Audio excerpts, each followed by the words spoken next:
1867, pour la plupart des gens, c'est une date référence, une date béton dans l'histoire du Québec et du Canada. Mais il faut voir que les gens de l'époque ne le vivaient pas de cette façon-là. Ils avaient connu des changements constitutionnels auparavant et tout était encore aléatoire. Il y avait des zones encore poreuses, encore incertaines dans tout ça. Même les partis politiques n'étaient pas ce qu'ils sont devenus par la suite, une espèce de groupe très fermé, très rigide. Alors, il fallait vraiment qu'à l'époque, on joue les cartes et que chacun tire son épingle du jeu pour avoir la meilleure visibilité et pour l'avenir, évidemment, il y avait des enjeux politiques majeurs, des enjeux économiques également. Alors, tout ça était sur la table et ce qui nous paraît aujourd'hui comme quelque chose de définitif était à l'époque encore, comme on peut dire, le ciment n'était pas encore pris. Il pouvait y avoir encore bien des changements qui surviennent. Et puis, voilà. Alors, ce qui va se produire dans les années 1867, 68, 69, c'est encore une mise en place de l'État, tant au provincial qu'au fédéral. Et les acteurs qui vont jouer leurs cartes à ce moment-là, bien évidemment, eux ne savent pas non plus jusqu'où ça va aller, ces changements qu'ils peuvent souhaiter encore apporter à la Constitution. En 1867, le premier ministre du Québec est Pierre-Joseph Olivier Chauveau. C'est un homme de culture, c'est un homme qui vient du côté de l'instruction publique, il a été surintendant, il a joué un rôle important, mais c'est un intellectuel, c'est un homme de culture plus qu'un politicien qui aime jouer dans les coulisses ou aime tirer des ficelles. Alors qu'au-dessus de lui, au sein du Parti conservateur, il y a un personnage encore plus important que lui qui est Georges-Étienne Cartier. C'est le grand Manitou du Parti conservateur, il siège à Québec comme à Ottawa, il y avait à ce moment-là le double mandat jusqu'en 1874. Donc c'est vraiment lui qui est vraiment le personnage extrêmement important, mais qui va rester un peu en retrait de tout ça.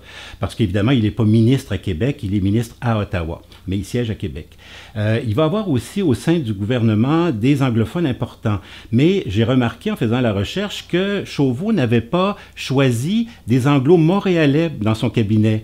Il y avait Duncan, il y avait Robertson, des personnages importants au niveau économique, mais c'était des anglophones des cantons de l'Est. Alors, la minorité anglophone de Montréal pouvait se sentir un petit peu délaissée. Or, ces gens-là étaient des gens très importants. Il y avait des gens au niveau économique très importants. Il y en a deux qui vont jouer un rôle fondamental dans ce que je vais raconter. C'est M. Ogilvy, Alexander Ogilvy. Peut-être que les plus anciens se souviennent des céréales Ogilvy. Il y avait une grande meunerie à Montréal. Ceux qui utilisent encore la farine Five Roses, là, c'est la dynastie des Ogilvy. C'est l'entreprise qui a été vendue. Mais au 19e siècle, c'était vraiment un personnage important, M. Alexander Ogilvy, qui était donc député de l'Ouest de Montréal. Il y avait aussi un autre personnage dénommé Carter, Edward Carter, qui était un avocat, juriste, qui avait enseigné à l'Université McGill, quelqu'un d'aussi très, très important, quelqu'un qui savait très bien le contexte un peu de l'époque. Il va être un peu la caution, je dirais, juridique et politique de Ogilvy dans les événements qui vont se produire en 1869.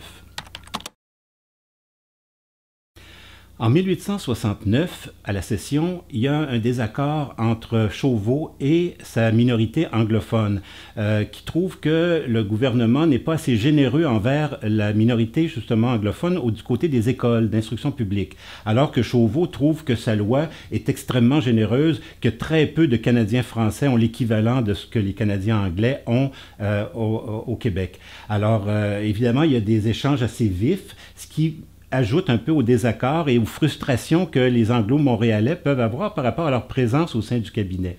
Alors, il va y avoir donc une espèce de petite fronde à l'intérieur du gouvernement, à l'intérieur du caucus, on peut dire aujourd'hui, des conservateurs, qui vont essayer de faire vraiment un petit coup d'État, c'est-à-dire d'essayer de renverser le gouvernement de Chauveau, faire une alliance avec des députés de l'opposition également, l'opposition libérale, pour renverser le gouvernement et aller justement sur la question de la capitale, de déplacer la capitale de Québec à Montréal.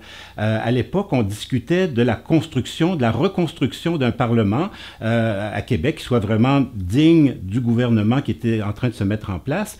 Et évidemment, ça amenait des crédits, on demandait de l'argent et on craignait il y ait des dépassements de coûts. Donc, il y avait, tout le monde n'était pas d'accord, même au sein du Parti conservateur, tout le monde n'était pas d'accord sur le choix et les sommes à investir dans cette cette construction-là. D'où l'idée de justement renverser le gouvernement, déplacer la capitale à Montréal, où le maire de Montréal, qui était un anglophone, M. Workman, était tout à fait d'accord à accueillir, d'ailleurs, il aurait été très fier, évidemment, d'accueillir le gouvernement du Québec, de la province, à Montréal. On aurait trouvé certainement un endroit, un grand bâtiment, donc ça aurait pratiquement rien coûté à la province. On était en mesure vraiment d'installer comme ça le gouvernement très rapidement à Montréal. Alors l'idée de M. Ogilvie, de M. Carter, c'était de prendre le leadership d'un mouvement qui renverserait le gouvernement et qui, avec l'appui évidemment d'une partie de l'opposition et des mécontents du côté conservateur, et on réglerait tout ça, on enverrait le gouvernement à Montréal.